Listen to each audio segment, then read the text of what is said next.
Qual é o primeiro evangelho de Cristo?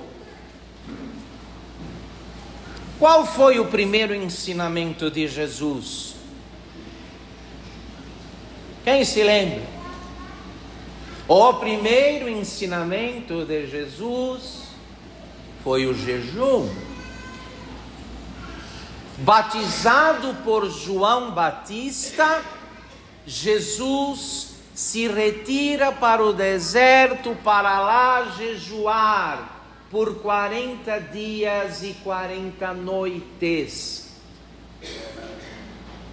Foi, portanto, a obra a qual ele mais dedicou tempo: jejuar e orar. O primeiro evangelho de Jesus, a primeira obra de Jesus é o jejum. O jejum do qual a quaresma é uma espécie de imitação. Deve ser uma imitação. O que é que nós devemos fazer durante a quaresma? Nada mais do que ele, Jesus Cristo, fez quando se retirou. Quando, atendendo a Deus, afastou-se dos excessos, do contágio, não contato, do contágio dos homens. E como o homem pecou no paraíso, comendo sem ter necessidade, nem Adão nem Eva estavam com fome quando tomaram o fruto que Deus lhes havia proibido tomar. Se deixaram encantar pelo fruto e, movidos não por verdadeira necessidade, mas por gula, desobedeceram a Deus nosso Senhor. Desobedeceram. Adão cai comendo, sem necessidade.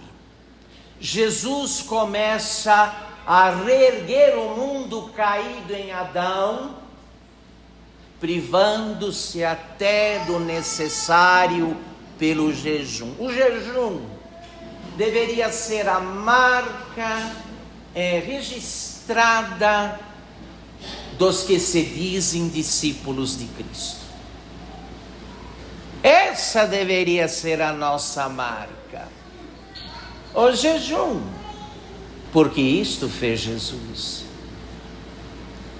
E olha que ninguém tem a pretensão de vencer seus maus hábitos, seus vícios, seus pecados, se não assumir com um jejum uma espécie de compromisso. Eu lamento muito o que aconteceu conosco católicos, porque até 1983, antes de entrar em vigência o novo Código de Direito Canônico, Código Geral de Leis da Igreja Católica, isso que fizemos hoje, jejuando e nos abstendo de carne, era feito durante todos os dias da quaresma, de quarta-feira de cinzas até sexta-feira santa. Não era um dia assim, sabe, por acaso, que a gente torce para passar logo, para voltar tudo como era antes. A quaresma era para valer. Então o que fizemos hoje com o jejum e com a abstinência era feito da quarta-feira até quarta-feira de cinzas até sexta-feira santa.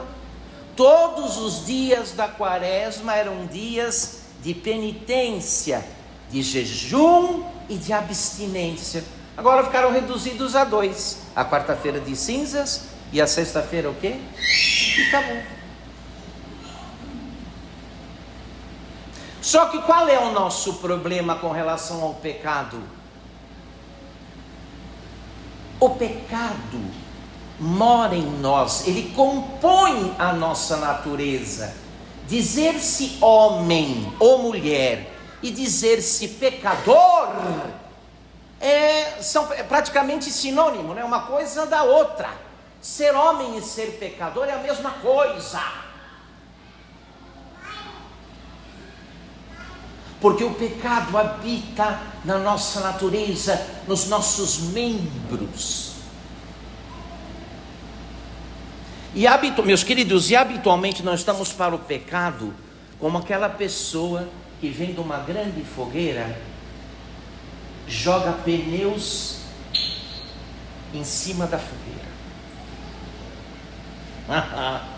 Imagine uma pessoa que vê um fogo intenso, imenso, aceso e joga sobre este fogo pneus. Quer dizer que o que está ruim fica o quê? E assim, meus filhos, sobretudo nos nossos tempos, onde tudo se volta para o corpo, a filosofia moderna não reconhece que o homem tem uma alma e um destino eterno a enfrentar depois da morte. O homem é só um corpo, só um corpo.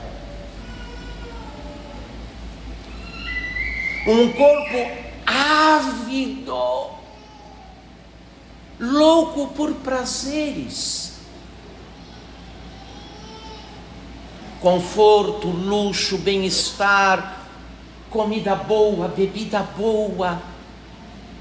E não muito raro, apesar de termos feito a profissão de fé em Jesus Cristo, boa parte do tempo estamos preocupados tão somente em agradar as demandas da carne que nunca está contente. Não há o que baste para agradar a carne, escrava do pecado. Quanto mais se bebe, mais se quer beber. Quanto mais se come, mais se quer comer. Quanto mais se experimentam os prazeres impuros, mais se desejam esses prazeres. Então, meus caros, já que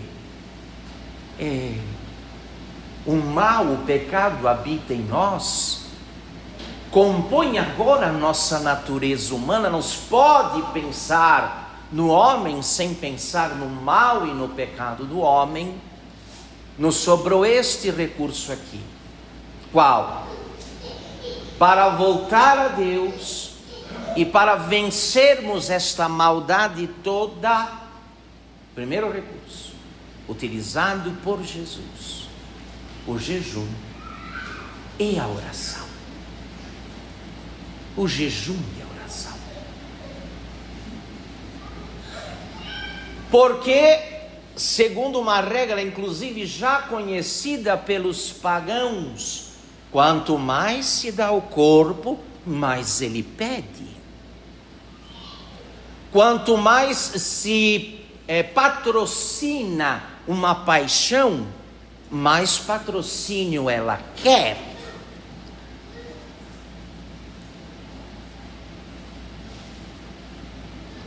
O primeiro freio para o corpo é o jejum,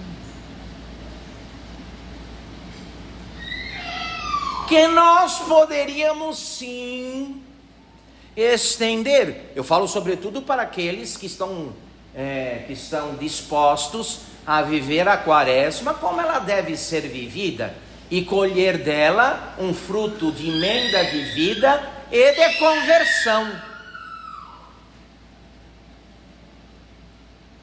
E o Santo Agostinho dá um critério muito bom.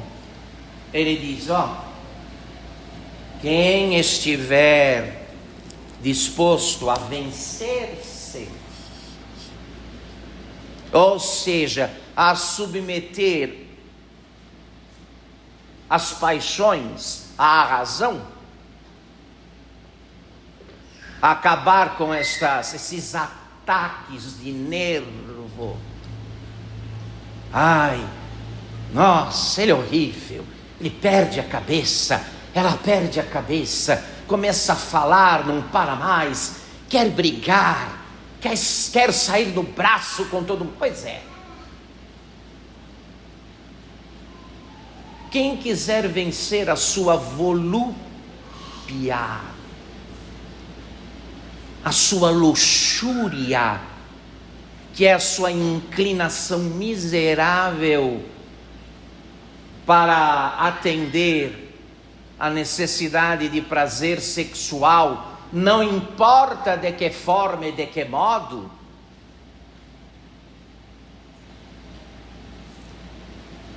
para aqueles que quiserem adquirir uma vida de verdadeira piedade, onde a vontade de Deus prevaleça sobre a própria vontade. Quem quiser lançar mão do melhor exorcismo para afastar o diabo. Por que o diabo anda tão perto da gente? Por quê? Porque está cheio de portas e janelas abertas para ele, que são nossas paixões não mortificadas. Meu irmão, você não precisa de tudo que você come, você não precisa de tudo que você bebe, você não precisa de tudo que você vê na internet, você não precisa de tudo que você fala. Uma coisa que você poderia resolver em 2, 3 minutos, você leva meia hora falando. Você não precisa de tudo que você escuta. Esse excesso não é outra coisa para a virtude, para as paixões, do que pneus jogados no incêndio. A coisa já está ruim e você vai lá e joga ainda uns pneus velhos para piorar e deixar a coisa mais grave, mais suja do que ela habitualmente é. Nosso primeiro recurso, nossa primeira disciplina tem que ser o jejum. E a regra é a de Santo Agostinho: você vai tomar das coisas que você precisa, sobretudo do alimento e da bebida, como você toma dos remédios. Só o quê?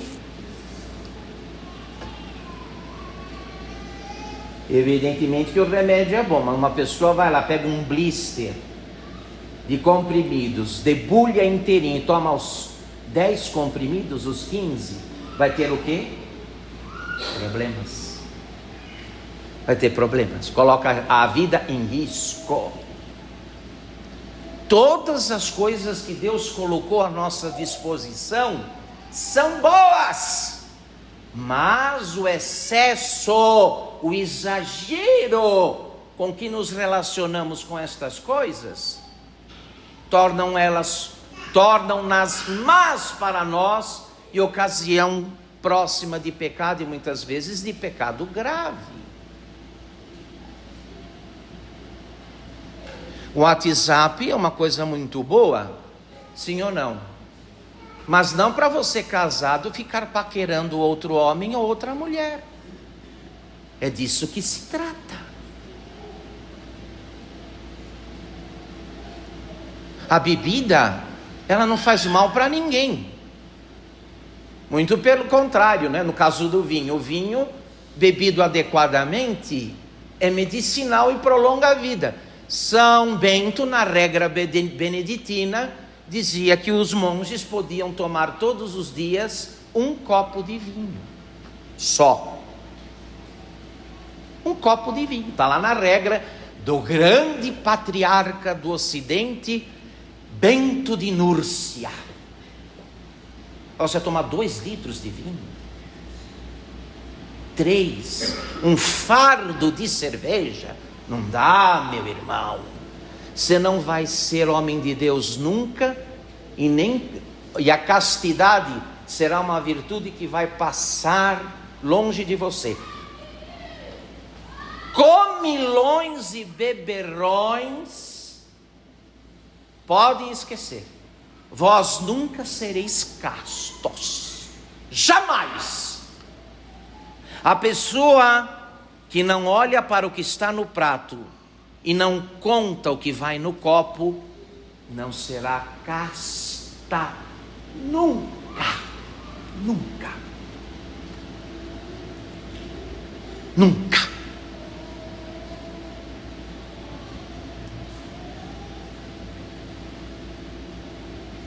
Então ajudemos a Deus nos salvar, meus senhores, porque grudados em nós, tendo nossa alma num cárcere, como é o corpo dos que pecam e que se entregam de modo desmedido às suas próprias paixões e que tornam sua própria alma um cárcere, e que agindo assim trazem o demônio para perto de si, para estar toda hora sugerindo: vai, fala mais, come mais, paquera mais, vai, ele já está quase cedendo, ela já está quase cedendo.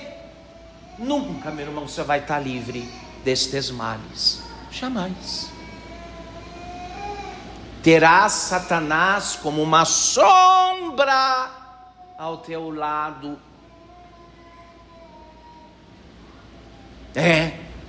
Terás o diabo como uma sombra ao teu lado, caso não se decidas a empenhar o principal combate, que é o da penitência, que no nosso caso agora, entrando hoje na quaresma, tem este formato: o de comer e beber menos, para depois falar menos, resmungar menos, fofocar menos, perder menos tempo, perder menos a cabeça, e assim por diante.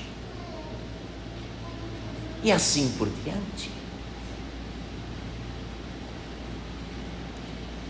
Quem de nós aqui está preparado para o céu? Quem de nós poderia fazer esta oração? Ó Deus, chamai-me hoje desta vida e deste mundo, estou livre, venci-me. Quem? Ninguém. Ninguém. Porque não é preciso fazer grande esforço para identificar que aqui e ali exageramos. Rancorosos, guardadores de ódio, criticadores, cobiçosos, invejosos, ambiciosos, maledicentes, impuros.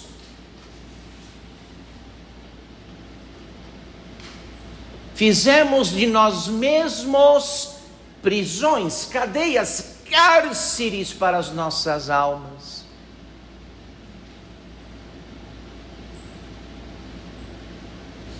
E no entanto, meu querido irmão, minha amada irmã, como dizem os grandes homens de Deus, o jejum é o começo do paraíso e o início da posse das alegrias da vida eterna. O jejum é o começo do paraíso e o início da posse da vida eterna. Evidentemente que eu não vou passar por cima da autoridade da Igreja Católica. Eu sou um ministro da Igreja, não estou acima dela. Nem quero, Deus me livre. No entanto, se nos próximos dias, até a Semana Santa, não reproduzirmos, não replicarmos, não multiplicarmos algo do que fizemos hoje, neste dia de jejum e abstinência de carne, nada vai mudar.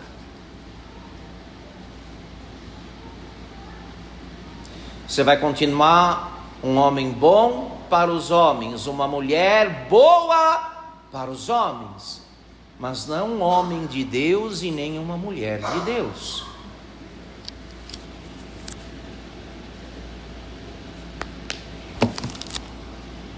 Comer é uma pessoa que se afoga e não estende o braço para quem pode salvá-la.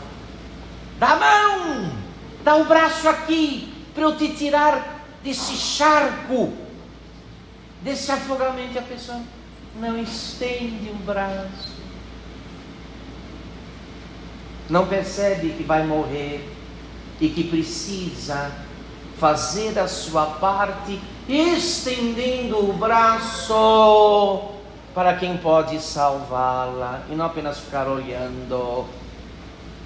E no nosso caso, o braço que estendemos para a misericórdia de Deus será a nossa penitência.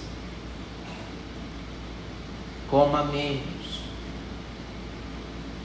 tire do prato alguma coisa cada dia, renuncie a algum hábito com relação à mesa. Eu não passo sem doce, eu não fico sem... Então, essas coisas que você diz que você não passa, são elas o pneu na fogueira, nessa que depois você vai ser jogado para fritar por toda a eternidade. Caso não se mexa, caso não se mova, porque diz Santo Agostinho: Deus, que não precisou de ti para te criar, precisa de ti para te salvar.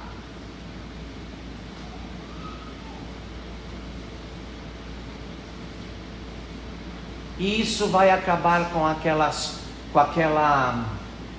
como é que eu poderia dizer, aquela situação terrível de quem volta ao confessionário para dizer: ai, padre, é aqueles pecados que eu faço sempre.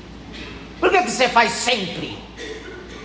Porque você não quer mexer uma palha. Fez as pazes com o pecado. E quem faz pazes com o pecado está fazendo com o diabo. Porque é exatamente isso que Satanás precisa para nos manter presos no mundo, terrenos, horizontalistas, animalescos, só preocupados com os interesses desta vida e com o bem-estar próprio. É isso que ele precisa. Que você não faça nada. Que você seja só um homem, um cristão, uma cristã de boas intenções, que acha bonito tudo que escuta, que acha lindo, olha que coisa bonita naquele santo, que coisa bela naquela santa, mas você mesmo nunca faz o quê? Você nunca faz. Você não se dispõe a fazer nada. Então eu sugiro a vocês agora, isso pode se aplicar a todas as coisas das quais dependemos e que usamos para a manutenção da nossa saúde, das nossas forças, para o cumprimento dos nossos deveres de Estado, deveres profissionais, deveres de cidadãos, tomar de todas estas coisas, como quem toma o remédio, só o necessário. Me desculpa, quem pega um celular na mão, fica ali 2, 3 horas, sabe Deus fazendo o quê? Como vai ser homem de Deus? Como vai poder se elevar ao alto, ao que é de Deus? Não vai. Não vai.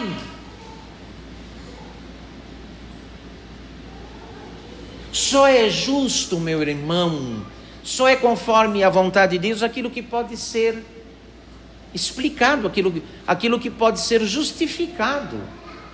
Por que você passou tanto tempo ali? Ah, não sei. Por que você ficou sozinho com aquele rapaz ou com aquela moça? Naquela ocasião miserável de pecado contra o sexto mandamento. Ai, não sei, eu estava ali, sabe? Naquele clima, no clima, né? O inferno também tem clima. É um clima que Deus nos livre.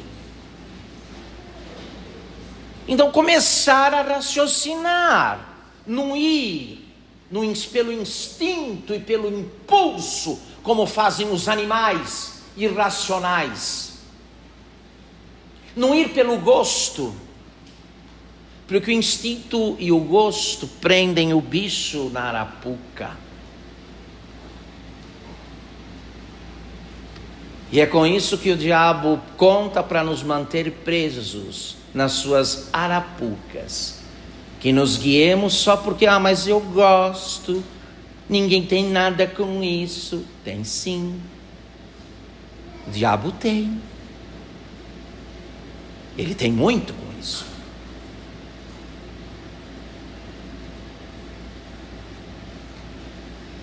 Levemos o compromisso desta missa.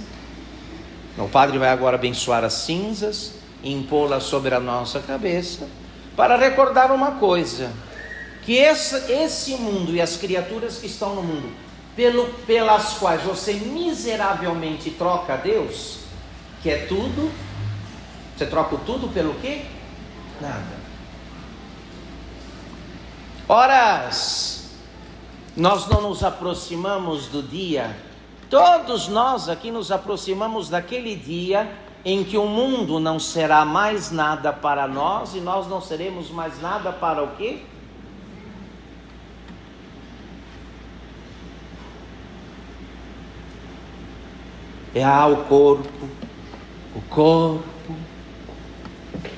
O corpo, que tantas energias, tantos investimentos, tanto tempo cobrou e exigiu de nós, não será mais do que pasto de vermes. Você trabalhou tanto para os vermes depois fazer a festa, sim ou não? Cuidou tanto da pele para os vermes fazerem a festa. Então, eu volto a insistir, por favor, irmão, a começar pelo prato e pelo copo, tenha este critério. O critério que usamos no dia de hoje, quarta-feira de cinzas.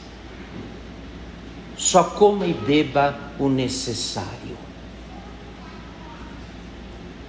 Talvez menos do que o necessário, numa atitude de generosidade com Deus, cujo filho começou a salvar o mundo fechando a boca. A salvação do mundo começou pelo jejum e a tua também.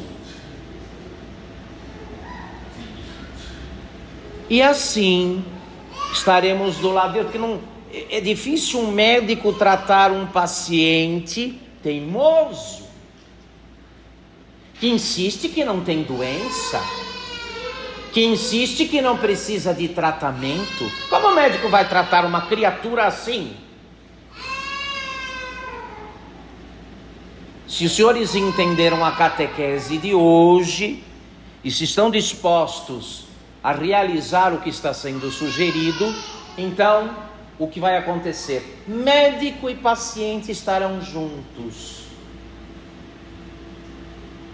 Não mais o médico de um lado e o paciente do outro, mas médico e paciente estarão juntos, unânimes, para curar a enfermidade. No caso, Deus e você é Deus. Em nome do Pai, do Filho e do Espírito Santo.